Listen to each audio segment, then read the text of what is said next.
Perkenalkan, kami dari kelompok 4, mata kuliah Anatomi Fisiologi Manusia, Program Studi Pendidikan Biologi, Fakultas Keguruan dan Ilmu Pendidikan, Universitas Katolik Widya Mandira Kupang. Di sini kami akan mempresentasikan materi yang berkaitan dengan sistem pernapasan manusia, khususnya mekanisme inspirasi dan ekspirasi menggunakan alat peraga sederhana yang telah kami buat. Sebelum lanjut ke materi, perkenalkan saya Agnes Adeliana Unaivio, NIM 14124055. Saya Maria Selviana Lebo dengan NIM 14124044. Saya Cecilia Kristina Suwokwa dengan NIM 14024032. Sekian perkenalan singkat dari kami. Selamat menyaksikan. Teman-teman tahu tidak apa itu sistem pernapasan pada manusia? Sistem pernapasan pada manusia adalah proses masuknya udara ke dalam tubuh dan dikeluarkan dalam bentuk karbon dioksida. Pada sistem pernapasan manusia, ada beberapa organ yang saling bekerja sama sehingga kita bisa bernapas dengan baik. Di antaranya yaitu yang pertama itu hidung. Hidung berfungsi sebagai tempat masuknya udara. Di hidung terdapat bulu hidung dan juga lendir, berfungsi sebagai menyaring udara dan melembabkan udara yang masuk ke dalam. Dan yang kedua yaitu faring atau tenggorokan. Faring berfungsi sebagai penghubung antara rongga hidung dan laring. Yang ketiga yaitu laring. Laring atau pangkal tenggorokan berfungsi sebagai jalur udara menuju trakea dan sebagai tempat pita suara. Dan yang keempat adalah trakea atau batang tenggorokan. Trakea berfungsi sebagai penyalur udara menuju ke paru-paru.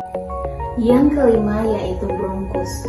Bronkus merupakan percabangan dari trakea yang menuju ke paru-paru kiri dan paru-paru kanan. Dan yang keenam yaitu bronkiolus. Bronkiolus merupakan percabangan kecil dari bronkus yang menyalurkan udara menuju ke alveolus. Dan yang ketujuh yaitu alveolus. Alveolus itu berfungsi sebagai tempat pertukaran gas oksigen dan karbon dioksida. Dan yang kedelapan yaitu paru-paru. Paru-paru merupakan organ utama pernapasan yang berfungsi sebagai tempat terjadinya pertukaran gas. Yang kesembilan yaitu diafragma. Diafragma merupakan otot pernapasan, berperan dalam proses inspirasi dan ekspirasi pada pernapasan perut. Yang ke-10 yaitu otot antar tulang rusuk. Otot antar tulang rusuk berperan pada pernapasan dada dengan membantu memperbesar serta memperkecil rongga dada. Selanjutnya kita akan membahas mengenai mekanisme pernapasan pada manusia. Baik, yang berikut kami akan menjelaskan mengenai mekanisme pernapasan pada manusia.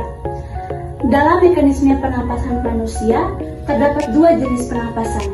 Yang pertama, pernapasan dada, dan yang kedua, pernapasan perut. Kedua jenis pernapasan ini bekerja dengan prinsip yang sama, yaitu berdasarkan perubahan dan volume tekanan, tetapi melibatkan organ tubuh yang berbeda. Pada kesempatan ini, saya akan menjelaskan tentang pernapasan dada. Jadi, pernapasan dada adalah proses bernapas yang melibatkan otot antar tulang rusuk atau yang disebut dengan otot interkostal sebagai penggerak utama. Mekanisme ini menyebabkan perubahan volume dan tekanan udara sehingga udara bisa masuk dan keluar dari paru-paru. Pada pernapasan ini, saat inspirasi terjadi atau saat kita menarik nafas, otot interkostal akan berkontraksi, tulang rusuk akan terangkat dan keluar, dan rongga dada akan membesar. Ini yang mengakibatkan volume rongga dada akan meningkat dan tekanan udara dalam paru-paru lebih rendah dibandingkan dengan tekanan udara di luar paru-paru. Karena udara bekerja dari tekanan yang tinggi ke tekanan yang lebih rendah, maka udara akan masuk ke dalam paru-paru. Pada alat ini nanti akan terlihat balonnya akan mengembang, itu yang menunjukkan paru-paru sudah terisi udara. Selanjutnya adalah proses ekspirasi atau saat kita menghembuskan nafas. Pada saat kita menghembuskan nafas, otot interkostal akan berelaksasi, tulang rusuk akan kembali ke posisi semula, dan rongga dada akan mengecil. Ini mengakibatkan volume paru-paru akan menurun.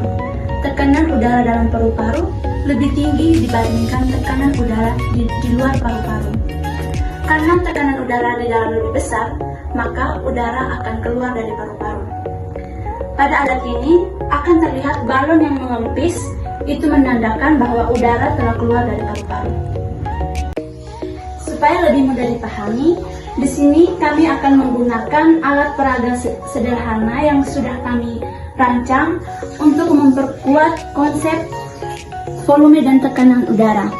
Jadi teman-teman bisa lihat, bagian atas ini menggambarkan saluran pernapasan, sedangkan botol ini menggambarkan rongga dada, dan balon di dalam rongga dada ini menggambarkan paru-paru, dan terakhir selang ini sebagai saluran keluar masuknya udara.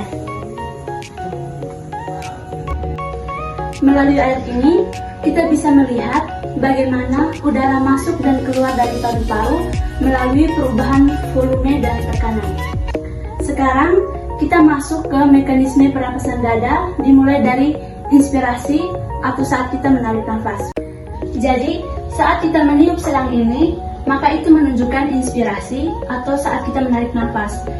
Sedangkan saat kita melepas tiupan, itu menunjukkan ekspirasi atau menghembuskan nafas.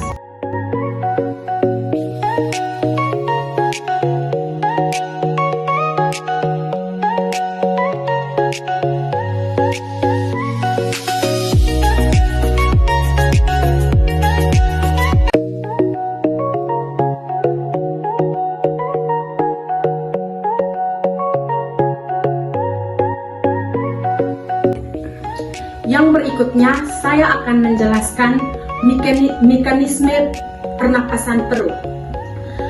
Pernapasan perut adalah proses bernapas yang terutama menggunakan kerja diafragma, yaitu otot berbentuk kubah yang terletak di antara rongga dada dan rongga perut. Saat kita bernapas, gerakan diafragma menyebabkan perut tampak lebih membesar, naik dan turun sehingga disebut pernapasan perut atau pernapasan diafragma. Organ-organ yang berperan dalam pernapasan diafragma yaitu ada hidung, faring, laring, trakea, bronkus, paru-paru, serta diafragma. Mekanisme pernapasan perut dibagi menjadi dua, yaitu inspirasi dan ekspirasi. Inspirasi atau menghirup udara, saat kita menarik nafas, diafragma berkontraksi. Bentuk diafragma menjadi lebih datar, rongga dada membesar, tekanan dalam paru-paru menurun. Udara masuk ke paru-paru, perut pun tampak mengembang. Yang artinya, tekanan di dalam paru-paru lebih kecil daripada tekanan udara luar sehingga udara masuk. Yang kedua, ekspirasi atau menghembuskan nafas. Saat kita menghembuskan nafas, diafragma berrelaksasi. Diafragma kembali melengkung ke atas, rongga dada pun mengecil, tekanan paru-paru meningkat, udara keluar dari paru-paru, perut pun kembali mengempis. Yang artinya, tekanan di dalam paru-paru lebih besar daripada tekanan udara luar, sehingga udaranya keluar. Namun teman-teman, perlu kita perhatikan bersama bahwa alat peraga ini tidak dapat membedakan secara jelas antara pernapasan perut dan pernapasan dada. Alat ini hanya menunjukkan perubahan volume dan tekanan secara umum. Walaupun begitu, alat ini tetap sangat membantu kita untuk memahami konsep dasar pernapasan, yaitu hubungan antara volume dan tekanan.